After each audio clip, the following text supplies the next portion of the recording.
In this week's leadership lesson, we're going to be looking at what makes a good leader. Now, I want you to do something with me real quick. I want you to picture a circle in your mind, blank circle, and then when I say three, I want you to put somebody's picture in the middle of that circle that you think is a good leader. Ready? 1, 2, 3. Who was the first person that popped into your mind that's now in that circle? Usually only takes us a second or two to figure out somebody. It could be a parent. It could have been a coach. It could have been a former teammate. It might have been a social leader of some kind, a civil rights leader, or a president. Who knows? Whoever you pick. There's no right or wrong answer to it. It's just a matter of you've got somebody now that is a picture of leadership and somebody to kind of say, all right, what makes them tick? What makes them want to lead?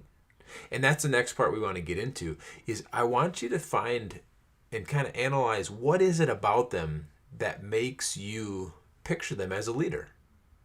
What is it, the characteristics, or what things have they done that make you say, yes, that they're a leader? That's something that I can look up to. So once you've got that, once you've kind of analyzed what it is that makes that person a good leader, is now we've got to ask ourselves, how do we exemplify that? How do we have some of those same traits? Now, we'll never be the same person as that leader. For me, whenever I'm asked about leadership and I think of who a good leader is, my college coach was that person. Coach Schultz was that person for me.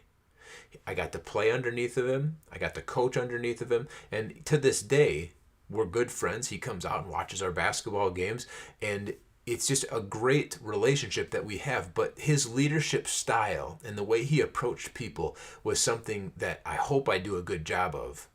And it's something that I kind of strive to because of the way he set that example. Now, there are three things that I really think make him kind of tick and make me look up to him. And they don't have anything to do with basketball. Now that he's retired, there are so many things he's involved with and ways that he's leading others that have nothing to do with sports, but they're still who he is. And this is what I want you to think about your person. What makes them who they are? What makes them tick? What makes them make decisions the way that they do? And what traits can you take and try to implement for yourself to make sure that you're an example of good leader in our program and on your team and well beyond the sports arena, in your classes, where you go in life, so many other things that we could tie to this as well. So the three things that come to mind when I think of Coach Schultz and being a good leader is, first, he's always accountable. He follows through with what he says he's going to do. And if he can't do it, he doesn't just say it to make people happy. So the accountability is huge. The second thing is he's hardworking.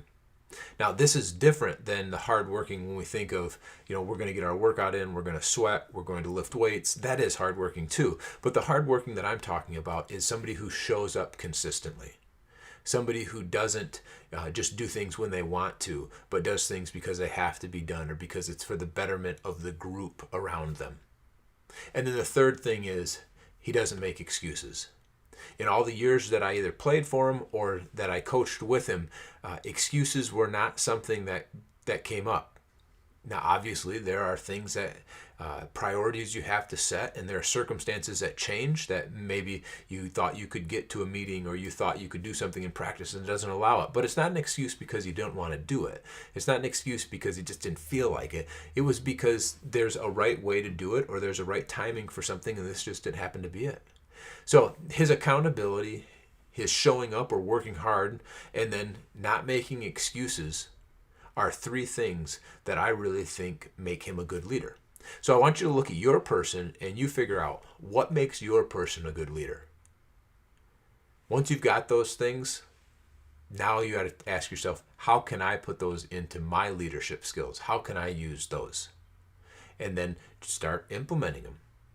So hopefully you've got something out of this. Help us step back, take a look at leadership in a little different light, figure out what we can do just a little bit better to be leaders where we're at right now. Because those traits don't change when you go to different areas. They're heightened because you need them more often, or there's something that's just a part of you that you take with you and you pull out when the circumstance arises or when the challenge arises, that trait's something that you need. So thanks for listening to this. I look forward to our next leadership lesson.